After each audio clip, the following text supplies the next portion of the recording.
ഉത്തമ ഗജലക്ഷണങ്ങളിൽ പലതുമുള്ള ഒരു കുട്ടിക്കൊമ്പൻ. ആരുടെ മുന്നിലും കൂസാതെയുള്ള നിൽപ്പ്, നോട്ടം, ഭാവം, അന്തസ്സും അഭിമാനവുമുള്ള തറവാടികൾ ഇങ്ങനെയൊക്കെയാണ് എന്ന് പറയാതെ പറയുന്ന മട്ടും കെട്ടും.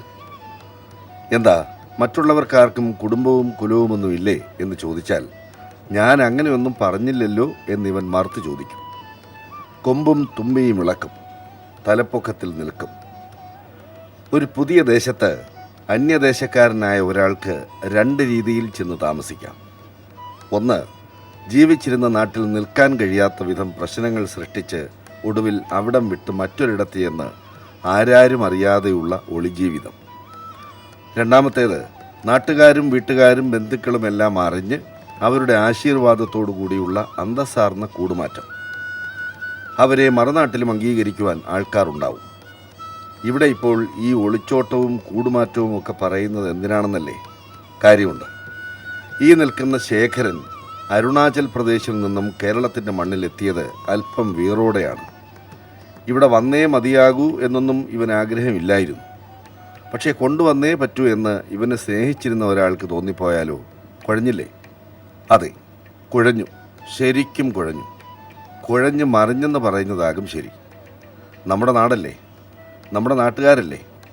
ഏത് കാര്യവും കുഴയ്ക്കാൻ എവരെ ഏൽപ്പിച്ചു വിട്ടാൽ മതി. ഈ ജന്മം ശരിയാക്കാൻ കഴിയാത്ത വിധം കുഴപ്പിച്ച് കയ്യിൽ തരും.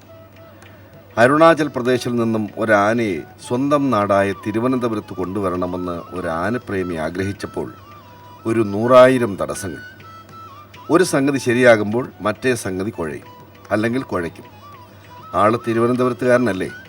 ഒരു വിധത്തിൽപ്പെട്ട പാരകളൊന്നും ഏശാത്ത നാടാണ്. മാത്രമല്ല, വേല വയ്ക്കുന്നവൻ്റെ അപ്പനിട്ട് കൊടുക്കുന്ന വേലപ്പന്മാരാണ് ഇവിടെ അധികവും. അതുകൊണ്ട് വെൺകുളം രാമചന്ദ്രൻ പിള്ള എന്ന തിരുവനന്തപുരത്തുകാരനായ ആനപ്രേമി കാര്യം കോടതിയിലെത്തിക്കുവാൻ തീരുമാനിച്ചു. രാമചന്ദ്രൻ പിള്ളയ്ക്ക് തൻ്റെ ന്യായമായ ആഗ്രഹത്തെക്കുറിച്ച് നല്ല ബോധ്യമുണ്ടായിരുന്നു. മാത്രമല്ല, ആരോഗ്യകാര്യങ്ങൾ ഉൾപ്പെടെ ഈ കുട്ടിക്കൊമ്പനെ കണ്ടാൽ ആരും ഒന്നും പറയുകയുമില്ലായിരുന്നു. അങ്ങനെ വെൺകുളം രാമചന്ദ്രൻ പിള്ള സുഹൃത്തും ആനപ്രേമിയുമായ അഡ്വക്കേറ്റ് മഹേഷിനെ കൊണ്ട് കേസ് കോടതിയിലെത്തിച്ചു. വാദം മുറുകി. പാരകൾ പലതും അയഞ്ഞു. ഇനി കൂടുതൽ കളിക്കാൻ നിൽക്കണ്ട എന്ന് മനസ്സിലായി പലരും പിൻവാങ്ങി. ഒടുവിൽ ഹൈക്കോടതി ആനയെ കൊണ്ടുവരാൻ അനുമതി നൽകി. അങ്ങനെ കോടതി കയറിയ വിധിയുമായി അരുണാചലിൽ നിന്നും എത്തുകയായിരുന്നു ഈ ശേഖരൻ. ഇപ്പോൾ മനസ്സിലായില്ലേ ഈ നിൽപ്പിന് പിന്നിലെ നെഞ്ചുറപ്പ്? അതെ, ഏതെങ്കിലും ഊടുവഴികളിലൂടെ ആർക്കെങ്കിലും കൈമടക്കൊക്കെ കൊടുത്ത് ഒളിച്ചും പാത്തുമൊന്നും വന്നു കയറിയവനല്ല ഈ ശേഖരൻ. അരുണാചൽ പ്രദേശിലെ കിൻസുക്കിയ വനമേഖലയിലായിരുന്നു ഇവൻ്റെ ജനനം. ഇവിടെയുള്ള ആനകൾക്ക് പൊതുവെ ഉയരം കുറവാണ്. മ്യാൻമാർ ആനകളുടെ സവിശേഷതയാണത്. ഏഷ്യൻ ആനകളിൽ കണ്ടുവരുന്ന പൊതുവായ സാദൃശ്യങ്ങൾ പലതും മ്യാൻമാർ ആനകളിൽ കാണാറുണ്ടെങ്കിലും ചില പ്രകടമായ വ്യത്യാസങ്ങളുണ്ട്. അതിലൊന്നാണ് ഈ ഉയരക്കുറവ്. ഇന്ത്യൻ സംസ്ഥാനങ്ങളായ ആസാം, അരുണാചൽ പ്രദേശ് എന്നിവയുടെ അതിർത്തി വനമേഖലകളിലാണ് മ്യാൻമാർ ആനകളെ അധികവും കണ്ടുവരുന്നത്.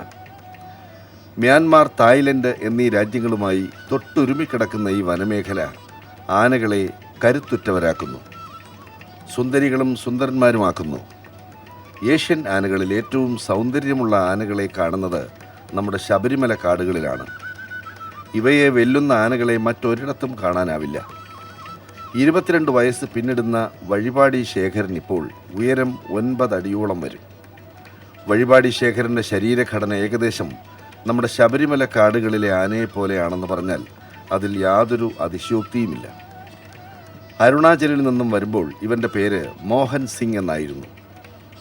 ഒരു കുട്ടിയാനയോടുള്ള അടങ്ങാത്ത സ്നേഹവും കൗതുകവുമായിരുന്നു വെൺകുളം രാമചന്ദ്രൻ പിള്ളയെ കൊണ്ട് ഇതെല്ലാം ചെയ്യിപ്പിച്ചത്.